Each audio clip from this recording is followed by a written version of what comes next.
सुप्रभात कलीसिया, सबको जय मसीह की। Praise the Lord, hallelujah. आइए प्रार्थना करते हैं आज की डिवोशन के लिए। जीवित और पराक्रमी परमेश्वर पिता, हम धन्यवाद देते। तो क्रूस पर बलिदान हुआ, कब्र में गया और तीसरे दिन जी उठा। तो जीवित परमेश्वर है। तेरी पवित्र शास्त्र ये प्रमाण देता है, ऐसा कोई भी इतिहास में प्रमाण नहीं दिया। केवल आप ही एक परमेश्वर हो जो मनुष्य के लिए बलिदान हुए और परमेश्वर की आत्मा में जिलाए गए। आज जो कोई भी तेरा नाम लेते हैं उद्धार पाते हैं। प्रभु यीशु, हम धन्यवाद देते हैं। वो मर भी जाएं तो भी जिएंगे। धन्यवाद देते हैं प्रत्येक कलीसिया भाई बहनों के लिए जो लोग डिवोशन सुनते हैं। आप उनको भी ब्लेसिंग करना प्रभु यीशु, और तेरी खरी शिक्षा में अगुवाई करना। यीशु नासरी के नाम से मांगते हैं, आमीन। ओके, आज हम लोग जो बात करेंगे, किसी भी तरह आओ, किसी भी तरह जाओ, किसी भी तरह जाओ। मरकुस का 16 अध्याय 1 से 8।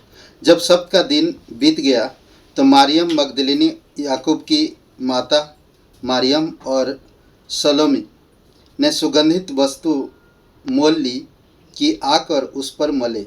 सप्ताह के पहले दिन बड़े भोर जब सूरज निकाल ही था, वे कब्र पर आए और आपस में कहते थे, हमारे लिए कब्र के द्वार पर से पत्थर कौन लुढ़काएगा।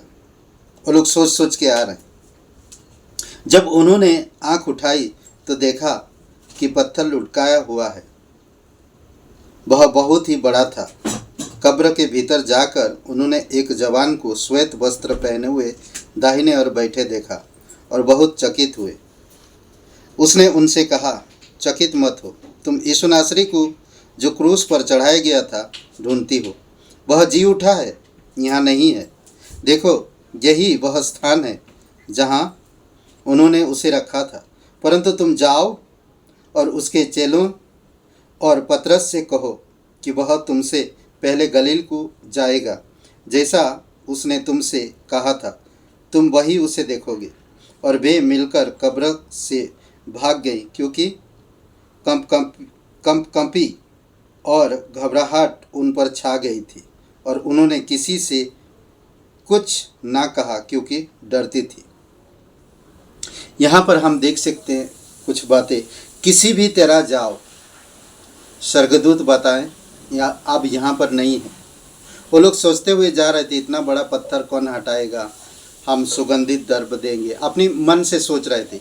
इसलिए नीतिवचन 3:5 में कहता है, तू अपनी समझ की सहारा मत लेना, वरन संपूर्ण मन से यहोवा पर भरोसा रखना। हर एक मनुष्य आज कहीं ना कहीं कमज़ोर है, और वो कहीं ना कहीं अपनी ताकत से काम करने का दिल या इच्छा होता है, पर वो असफल होता है। कहीं ना कहीं हम झिझक उठते हैं कि छोड़ो, हटाओ, मुझे करना है, मैं करूँगा। तो इस तरह से हम लोग सोचते हैं कई बार, बट कई बार हम असफल होते हैं क्योंकि हमारे पास वो शक्ति नहीं है उस काम को करने के लिए। पर जब हम परमेश्वर की इच्छा अनुसार करते हैं तो वो संभव हो जाता है। ये लोग भी सोचते हुए जा रहे थे कि वो पत्थर कौन हटाएगा, पर देखते हैं पहले से पत्थर हटा हुआ है, परमेश्वर पहले से तैयार करके रखा है। दूसरी बात हम देखते हैं कि जब वो लोग अंदर गए सुगंधित द्रव्य लेकर, और वहाँ पर वो स्वर्गदूत कह रहा कि यहाँ पर नहीं है, वो जी उठा है, यीशु मसीह जीवित है। तो मैं सोच रहा था मेरे विचार में कि मैं यीशु पर भरोसा रखूँगा और आस्था में कदम आगे बढ़ाऊँगा। हम अपनी समझ की सहारा नहीं लेना। यीशु मसीह जैसे उसने कहा था वैसे वो जी उठा, और जी उठने के बाद वो क्या कहा था कि कहाँ पर मिलेगा। ये सारी बातें याद करके हमें उस जगह पे रहना चाहिए जहाँ पर परमेश्वर ने कहा। आज भी हमारे लिए बहुत से ऐसे चीज़ें उपलब्ध है जो परमेश्वर हमारे लिए करना चाहता, पर कई बार हम खुद करते हैं, इसी वजह से वो काम नहीं हो पाता। इसलिए नीतिवचन 3:5 में कहता है, अपनी समझ की सहारा मत लेना, पर संपूर्ण यहोवा पर भरोसा रखना। विश्वास में आस्था रख के अपनी कदम बढ़ाइए धीरे धीरे। कई बार हम सोचते हैं कि मेरे बिना ये काम नहीं हो सकता, मैं ही करूँगा, कई बार हम झिझक उठते हैं, कई बार हम नाराज़ हो जाते हैं, कई बार हम वो काम को नहीं कर पाते हैं जो परमेश्वर करना चाहता है। हमें उन काम को परमेश्वर के हाथ में सौंप देना चाहिए। ये लोग भी सोच के जा रहे थे कि पत्थर कौन हटाएगा, पर संभव था। देखें, आपस में बातें करते करते स्त्रियां सब बातें कर रहे हैं, पर वो पत्थर हटा हुआ था। तो यहाँ पर एक बातें कहता है, मुझे बहुत अच्छा लगता, 7 वचन, परंतु तुम जाओ और उसके चेलों और पतरस से कहो कि वह तुमसे पहले गलील को जाएगा। तुम जाओ, जैसा उसने तुमसे कहा था तुम वही उसे देखोगे। जैसा उसने कहा था, अगर हम उसी तरह से करते हैं तो परमेश्वर हैप्पी होता और परमेश्वर वो काम पहले से कर देता। कहता नहीं वचन में कि मांगने से पहले परमेश्वर जानता है कि हमें क्या चीज़ की ज़रूरत है। तो इसीलिए हमें संपूर्ण परमेश्वर पर भरोसा रखना। वो जीवित परमेश्वर है, वो जी उठा है।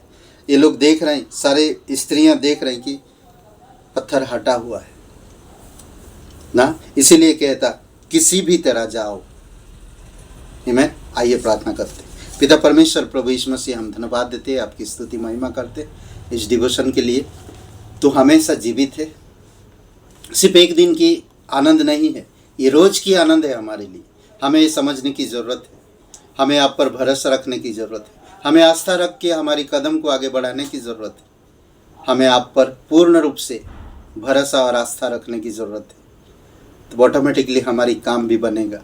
कई बार हम सोचते हैं कि हम ये काम कर पाएंगे, परंतु वो काम हमसे नहीं हो पाता। कई सारे ऐसे जगहों पर है जो हम गिर जाते हैं। इसलिए वचन कहता, तो अपनी समझ की सहारा मत लेना, पर संपूर्ण मन से यहोवा पर भरोसा रखना।